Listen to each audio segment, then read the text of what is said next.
I am Coach Mick, and I'd like to welcome you to video number 2 on our 10-part series of the serve. And video number 2 is titled Weight Transfer. And the simple, efficient tennis solution on this stage is just get your weight back to the back foot.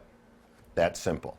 Now, a few other things you want to make sure happen at this stage also is, number one, you're still sideways like you were in stage 1. But when you bring your weight back to your back foot, make sure your arms and your racket are still out in front of you, because this is going to be very, very important. You don't want to make sure as you're transferring your weight back, you're taking your racket back at the same time. You're going to want to make sure as your weight goes back that your hand and your racket stay out in front of you. So this would be bad here, all right, and this would be good here. And we're going to show you that with 2 pros here in a video, and then when we come back, we'll wrap up video number 2 on weight transfer.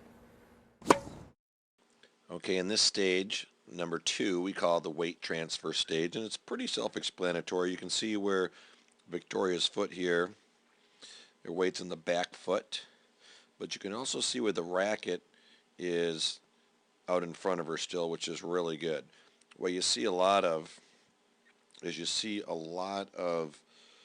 players, when they bring the weight back in the back foot, they tend to bring this racket back like this at the same time, and that's going to really throw a little hitch when it comes to racket head acceleration. So it's important that when the weight is on the back foot here, just like that, that your racket is where hers is, out in front of her there, because your racket is the last thing to go.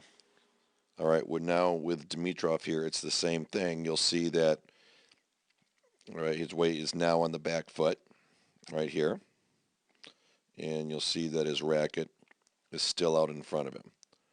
So very, very simple. And the reason we're showing you Dimitrov's is because you'll see in a minute where he has what we call a 2-point stance or a wider stance instead of that 1-point stance. But the progressions are going to still be pretty much the same. And right here, again, you see weights on the back foot and racket is still out in front. Well, I hope you saw how simple that was on the weight transfer, both with the 1-point stance and the 2-point stance. And it's going to be the same for you when you're serving. Just make sure your racket and your tossing arm stay out in front, and you're going to want to make sure you transfer that weight to your back foot. And remember, for more tips and instruction, you can always go to realtennisnetwork.com.